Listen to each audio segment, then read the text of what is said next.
I am Dr. Thomas Stidham, and I am a professor here in the Institute of Vertebrate Paleontology and Paleoanthropology. And I have been here in China and Beijing for over 10 years studying the fossil record of birds in China and its linkages to birds and faunas around the world.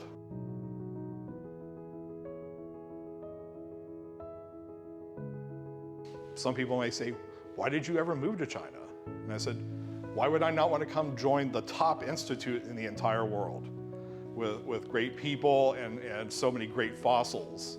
China found the first feathered dinosaur specimens, and most of the feathered dinosaur specimens around the world come from China, from the Daohugo and the Jehol biotas in Liaoning, Inner Mongolia, and Hebei.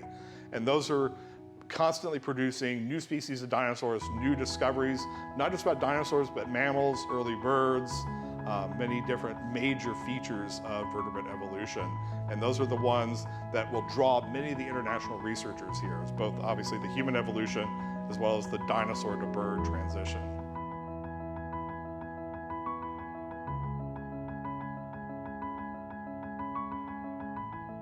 That was an exciting discovery for me. I realized that it was a grebe, a PT, and there are no fossil grebes known from China. And since then, I've done some additional research on that, and at another site in Yunnan that's a little bit older. That specimen from Shanxi represents a new extinct species, as does a different set of bones from Yunnan. Both of those species belong to a group that does not occur in Asia today, that you can only find it in North and South America. So it actually tells an interesting story that this group was actually successful in China for millions of years, but is not around today. And it only occurs in North and South America. Now it raises all these new questions. When did they arrive? When did they become extinct? What were they doing? Why were they successful here and not today? Since I do work on birds, I love going bird watching. And I've been part of some bird watching and wildlife survey festivals down in Guangxi and elsewhere across China. I just love exploring China as much as I can, from minority festivals to the foods, to the history, the natural landscape. You get to see how diverse China is. Cultural, but also the landscapes, the birds, it's the history. There was a great sort of a cartoon joke it was a chart of how much does a foreigner know about China over time.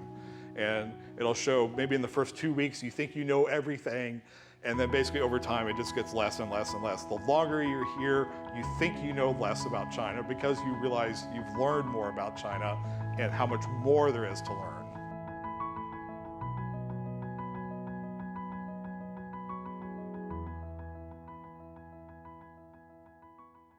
And I give many tours here, and I always ask the children, why does T-Rex not belong here?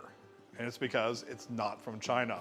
Nearly all of the fossils in this museum are from China as part of the celebration of this museum documenting the record of the vertebrate evolution here in China. But T-Rex and some of the other fossils that are not from China help to tell a bigger story. When T-Rex lived, there were no nations, there were no borders. The birds today do not see borders when they're flying. Evolution is not just a Chinese story, it's a global story. And the reason I teach and the reason I do this outreach is I think it's important. And in particular for children, well, their parents may not know about dinosaurs or paleontology. They might have an interest and they might be the right person to go on in their career. But if they're never exposed to it, they will never know. There's one little girl that I call her Dr. Tom. She has taken my name tag and said she wants to be a paleontologist too. And part of it is just educating the masses.